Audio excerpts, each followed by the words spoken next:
नमस्कार दोस्तों, मैं वैभव समाचार आप सभी का मेरे इस यूट्यूब चैनल में स्वागत करता हूं। आज हम संविधान का पार्ट 2 लेकर आए हैं। इसके पहले वाले पार्ट यानी कि वीडियो में हमने भारतीय संविधान का निर्माण कैसे हुआ, किस आधार पर हुआ, ठीक है, उसकी कितनी बैठकें हुई, उनके अध्यक्ष कौन कौन बनाए गए और कुछ प्रमुख समितियाँ उनके अध्यक्षों के बारे में स्टडी किया। ठीक है, संविधान निर्माण में कुल कितने समय लगा, इसके बारे में हमने देखा। और संविधान के जो विदेशी स्रोत हैं या संविधान के स्रोत कहाँ से लिए गए उसके बारे में हमने देखा। और हमने पिछली वीडियो में ही अनुसूची भारतीय संविधान की अनुसूची के बारे में अध्ययन किया। ठीक है, कितनी अनुसूचियाँ हैं और उन अनुसूचियों के अंतर्गत क्या क्या आते हैं। आज हम इस वीडियो के माध्यम से राज्यों का पुनर्गठन देखेंगे, अभी वर्तमान में कितने राज्य और कितने केंद्र शासित प्रदेश हैं, संविधान के प्रमुख भागों के बारे में बात करेंगे तथा मूल अधिकार और मौलिक कर्तव्य जो कि संविधान के अंतर्गत आते हैं के बारे में हम स्टडी करेंगे। ठीक है, उसके बाद हम यह देखेंगे कि नागरिकता किस प्रकार से अर्जन की जा सकती है और किस प्रकार से उसका परित्याग किया जा सकता है। ठीक है, इस प्रकार से आज वीडियो के अंतर्गत हम इतने टॉपिक को कवर करेंगे। ठीक है, तो चलिए बिना देरी किए स्टार्ट करते हैं। अगर आपको ये वीडियो पसंद आए तो इसे लाइक कीजिए, ज़्यादा से ज़्यादा शेयर कीजिए और इस तरह के अन्य वीडियो पाने के लिए मेरे चैनल को सब्सक्राइब कीजिए ताकि आपको नोटिफिकेशन प्रॉपर मिलता रहे। ठीक है, तो चलिए शुरुआत करते हैं। सबसे पहले देखेंगे कि राज्यों का पुनर्गठन। राज्य पुनर्गठन आयोग 1953, ठीक है, जिसके अध्यक्ष फजल अली थे। उन्होंने 1956 में 14 राज्य व 6 संघ शासित प्रदेश बनाने की सिफारिश की थी। ठीक है, इनके 2 अन्य सदस्य भी हैं जिनका नाम अक्सर एग्जाम में पूछा जाते हैं। एक है पंडित हृदयनाथ कुंजरू और दूसरे हैं के एम फणिक्कर। ठीक है, कुछ स्टेट यहाँ पर हम आपको बता रहे हैं जिनका निर्माण या किस सन में हुआ, इसकी चर्चा कर रहे हैं। देखिए कि 1953 में आंध्र प्रदेश भाषाई आधार पर बना पहला राज्य था। ठीक है, फिर 36वें संविधान संशोधन 1975 के दौरान सिक्किम को भारत का राज्य बनाया गया। अगले क्रम में गोवा, दमन द्वीप तथा दादरा और नागर हवेली पुर्तगाली उपनिवेश था। 1954 में दादरा और नगर हवेली ने स्वयं को मुक्त कर लिया तथा 1961 में गोवा दमन द्वीप भारत का अभिन्न हिस्सा बना। 56वें संविधान संशोधन द्वारा 1987 में गोवा को पूर्ण राज्य तथा दमन द्वीप को पृथक केंद्र शासित प्रदेश बनाया गया। 59वां संविधान संशोधन से दिल्ली को राष्ट्रीय राजधानी क्षेत्र का दर्जा दिया गया। सन 2000 में क्रमशः छत्तीसगढ़, उत्तराखंड और झारखंड राज्य का गठन हुआ। तेलंगाना राज्य 2 जून 2014 से अस्तित्व में आया था। इस प्रकार यदि हम कहें कि अभी वर्तमान में भारत में 28 राज्य और 9 केंद्र शासित प्रदेश हैं, तो देखिए 31 अक्टूबर 2019 को जम्मू कश्मीर और लद्दाख को केंद्र शासित प्रदेश बनाया गया। इस प्रकार से पहले 7 केंद्र शासित प्रदेश थे, अब वो हो गए 9 केंद्र शासित प्रदेश। पहले 29 राज्य थे, अब जम्मू कश्मीर को जब केंद्र शासित प्रदेश बना दिया गया है तो अभी वर्तमान में 28 राज्य और 9 केंद्र शासित प्रदेश हैं। ठीक है, आप फॉर्मेशन वर्ष देख सकते हैं, किस राज्य का फॉर्मेशन कब कब हुआ, ये अक्सर एग्जाम में पूछे जाते हैं, तो इन्हें आप एक बार याद रखेंगे। ठीक है, चलिए अगले देखते हैं संविधान के प्रमुख भागों के बारे में, क्योंकि इनसे भी सवाल अक्सर पूछ लिए जाते हैं। जितने भी प्रमुख भाग यहाँ पर आपको दिखाए गए हैं आप उन सबको याद रखेंगे। हो सके तो इसे आप लिख लीजिए और इसे याद करने की कोशिश कीजिए, क्योंकि डायरेक्टली क्वेश्चन इसे पूछ सकते हैं। आपसे पूछा जा सकता है कि भाग 4 में क्या दिया गया है, भाग 5 में किसके बारे में बताया गया है, या भाग 9 का किस रिलेटेड है। ठीक है, तो देखते हैं। भाग 1 में संघ एवं उसके राज्य क्षेत्र के बारे में बताया गया है, जो कि अनुच्छेद 1 से 4 तक है। भाग 2 नागरिकता, अनुच्छेद 5 से 11। भाग 3 में मौलिक अधिकार के बारे में बताया गया है, जो कि अनुच्छेद 12 से 35 के बीच में है। भाग 4 नीति निर्देशक तत्व, जो कि अनुच्छेद 36 और 51 के बीच में है। भाग 4 क को जोड़ा गया था और मूल कर्तव्य इसके अंतर्गत आते हैं, और अनुच्छेद 51 क के अंतर्गत मूल कर्तव्य को हम पढ़ते हैं। ठीक है, भाग 5 रिलेटेड है संघ से और उसका अनुच्छेद है 52 से 51, 151। भाग 6 राज्य और अनुच्छेद 152 से लेकर 237 तक। भाग 8 की बात करेंगे संघ राज्य क्षेत्र के बारे में, जो कि अनुच्छेद 239 से 242 के बीच में है। भाग 9 में हम पंचायत के बारे में पढ़ते हैं, जो कि अनुच्छेद 243 से लेकर 243 अड़ा तक है। उसी प्रकार भाग 9 का में नगर पालिका के बारे में पढ़ते हैं, जो कि अनुच्छेद 243 से लेकर 243 या 6 तक दिया हुआ है। भाग 11 संघ और राज्यों के बीच संबंध के बारे में बताता है, जो कि अनुच्छेद 245 से 263 के बीच में है। भाग 14 संघ और राज्यों के अधीन सेवाएं, जो कि अनुच्छेद 360 से लेकर 323 तक है। भाग 15 में हम निर्वाचन के बारे में पढ़ते हैं, यानी कि इलेक्शन के बारे में, जो कि अनुच्छेद 324 से लेकर 339 तक है। भाग 17 राजभाषा के बारे में बताता है, अनुच्छेद 243 से लेकर 351 तक। भाग 18 आपात उपबंध, जो कि 3 आपात उपबंध हम पढ़ते हैं, अनुच्छेद 52 से लेकर अनुच्छेद 60 के अंतर्गत। और भाग 20 संविधान के संशोधन के बारे में बताता है, जो कि अनुच्छेद 368 में दिया गया है। ठीक है,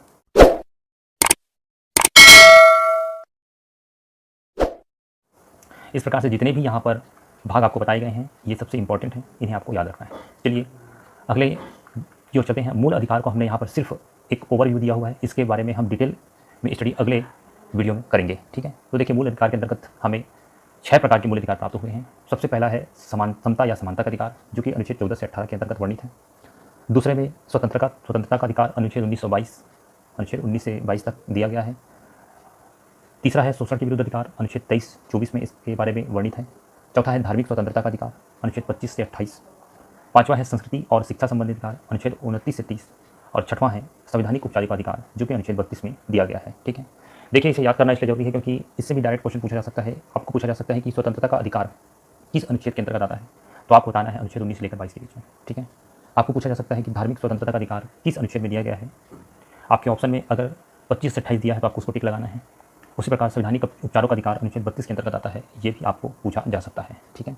इसे याद करने का तरीका यह है कि समता, स्वतंत्रता, शोषण, उसके बाद धार्मिक, सांस्कृतिक और संवैधानिक, ठीक है। इस प्रकार से आप इसे याद कर सकते हैं।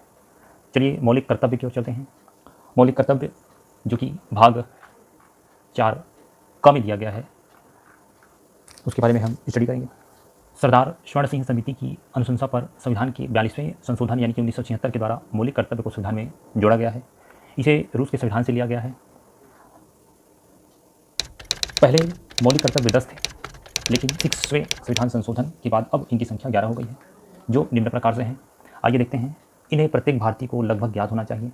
इसे मेंस में लिखने के लिए भी क्वेश्चन आ सकते हैं, ठीक है। भारत का प्रत्येक नागरिक का यह कर्तव्य होगा कि वह पहला है संविधान का पालन करें, उसके आदर्शों, संस्थाओं, राष्ट्रध्वज एवं राष्ट्रगान का आदर करें। दूसरा है स्वतंत्रता के लिए हमारे राष्ट्रीय आंदोलन को प्रेरित करने वाले उच्च आदर्शों को हृदय में संजोए रखें एवं उनका पालन करें। तीसरा है भारत की प्रभुता, एकता और अखंडता की रक्षा करें और उसे अक्षुण्ण रखें। देश की रक्षा करें और आह्वान किए जाने पर राष्ट्र की सेवा करें। पांचवा है समरसता एवं समान भातृत्व की भावना का निर्माण करें। ऐसी प्रथाओं का त्याग करें जो स्त्रियों के सम्मान के विरुद्ध हैं। छठवां मौलिक कर्तव्य है हमारी सामाजिक संस्कृति की गौरवशाली परंपरा का महत्व समझें और उसका परिरक्षण करें। सातवां है प्राकृतिक पर्यावरण की, जिसके अंतर्गत वन, झील, नदी और वन्य जीव आते हैं, की रक्षा करें एवं उनका संवर्धन करें तथा प्राणी मात्र के प्रति दया भाव रखें। आठवां है वैज्ञानिक दृष्टिकोण, मानववाद और ज्ञानार्जन तथा सुधार की भावना का विकास करें। नौवां सार्वजनिक संपत्ति को सुरक्षित रखें एवं हिंसा से दूर रहें। 10वां व्यक्तिगत और सामूहिक गतिविधियों के सभी क्षेत्रों में उत्कर्ष की ओर बढ़ने का सतत प्रयास करें, जिससे राष्ट्र निरंतर बढ़ते हुए प्रयत्न और उपलब्धि की नई ऊंचाइयां छूने। 11वां है 6 से 14 वर्ष की आयु के बालकों के माता पिता और प्रतिपालक के संरक्षकों का यह कर्तव्य होगा कि वे उन्हें शिक्षा का अवसर प्रदान करें। जैसा कि हमने ऊपर पढ़ा है कि इसे 86वें संविधान संशोधन द्वारा जोड़ा गया था, ठीक है। चलिए भाग 1 की ओर चलते हैं। भाग 1 में हमें संघ और उसके राज्य क्षेत्र के बारे में बताया गया है। अनुच्छेद 1 के अंतर्गत हम भारत अर्थात इंडिया राज्यों का संघ है, यह पढ़ते हैं और यह डायरेक्ट क्वेश्चन आपसे पूछा जा सकता है, ठीक है। अनुच्छेद 2 के अंतर्गत नए राज्यों को संघ में प्रवेश देने की संसद की शक्ति के बारे में बताया गया है। और अनुच्छेद 3 के अंतर्गत नए राज्यों का निर्माण, सीमाओं एवं नाम में परिवर्तन संबंधी उपबंध तदनुसार, जैसे कि सबसे पहले संसद को अधिकार प्राप्त होगा इसका कि वह नए राज्यों का निर्माण, उनके सीमाओं एवं नाम में परिवर्तन कर सकता है। यह जो है साधारण बहुमत से पारित होगा। और तीसरा, इसमें राष्ट्रपति की पूर्वानुमति से ही विधेयक की प्रस्तुति की जाएगी, ठीक है। इस प्रकार से भाग 2 के अंतर्गत हम नागरिकता पढ़ते हैं और भाग 2 में अनुच्छेद 5 से 8 में प्रारंभ में जो व्यक्ति नागरिक माने गए हैं उनका उल्लेख दिया गया है, ठीक है। अनुच्छेद 11 में संसद को नागरिकता अर्जन व समाप्ति संबंधी नियम बनाने की शक्ति प्राप्त है और इसी के अधीन नागरिकता अधिनियम 1955 को पारित किया गया है। 26 जनवरी 1950 से इसे प्रभावी किया जा चुका है। आइए देखते हैं कि नागरिकता का अर्जन किस प्रकार से किया जा सकता है। तो जैसा कि हम जानते हैं कि नागरिकता का जो अर्जन है 5 प्रकार से किया जा सकता है। सबसे पहले जन्म से। तो 26 जनवरी 1950 को या उसके पश्चात देश में जन्म लेने वाला प्रत्येक व्यक्ति क्या होगा? भारत का नागरिक होगा। सेकंड, वंशानुक्रमण द्वारा। 26 जनवरी 1950 को या उसके पश्चात भारत से बाहर जन्मा व्यक्ति, ठीक है, मतलब यदि उसके कोई माता पिता में से कोई एक जन्म के समय भारत का नागरिक है तो उसे भी भारत की नागरिकता प्राप्त हो जाएगी, ठीक है। तीसरा, रजिस्ट्रीकरण द्वारा। आवेदन से पूर्व, यानी कि पहले ये 5 वर्ष था, अब 7 वर्ष कर दिया गया है, यानी कि आवेदन से पूर्व वह 7 वर्षों तक भारत में निवास करता हो, या भारतीय नागरिकों की विदेशी पत्नियाँ, ठीक है। जैसे कि देखेंगे, इसको समझते हैं। कोई भारतीय नागरिक है और उनकी पत्नी क्या विदेशी है, ठीक है, तो भी उसके बच्चों को नागरिकता प्राप्त हो जाएगा, लेकिन शर्त यह है कि आवेदन करने से पूर्व 7 वर्ष तक उसे भारत में निवास करना होगा, ठीक है। चौथा है देशीकरण द्वारा। कोई भी देशीकरण के लिए आवेदन देकर नागरिकता प्राप्त कर सकता है। कंडीशन यह है कि उसे अपने देश की नागरिकता का त्याग करना कर दिया हो या त्याग करना पड़ेगा। दूसरा, आवेदन तिथि से पूर्व निर्धारित न्यूनतम वर्षों तक, जो कि 7 वर्ष निर्धारित है, भारत में या भारत की सरकार है, भारत सरकार की सेवा में उसे रहना होगा। इस प्रकार से वह नागरिकता का अर्जन कर सकता है। 5वां है अर्जित भूभाग का विलयन। कोई अन्य राज्य क्षेत्र यदि भारत का भाग बन जाता है तो उसके समस्त नागरिकों को भारत की नागरिकता प्राप्त हो जाएगी। इसके अंतर्गत देखेंगे कि 1992 से भारत के बाहर पैदा होने वाले बच्चों को माँ के नागरिक होने पर नागरिकता का भी इसमें वर्णन मिलता है। ठीक है, चलिए अगले चलते हैं। नागरिकता समाप्ति किस प्रकार हो जाएगी? तो देखिए, सबसे पहले यदि कोई अपने स्वविवेक के द्वारा उसे त्याग देता है तो भारत की नागरिकता की समाप्ति हो जाएगी। पर्यवसन यानी कि अन्य देश की नागरिकता अर्जित कर लेने पर भी उसकी नागरिकता स्वतः ही समाप्त हो जाएगी। वंचित किया जाना, जैसे कि मान लो कोई व्यक्ति है, यदि वह नागरिकता कपट द्वारा अर्जित करता है या की गई हो, या संविधान के प्रति अभक्ति हो, अप्रीति प्रदर्शित करता हो, अथवा वह देशद्रोही के रूप में कार्य करता है, ठीक है, तो उसकी जो नागरिकता जो है स्वतः समाप्त हो जाएगी। इस प्रकार से हम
तो आज के लिए बस इतना ही।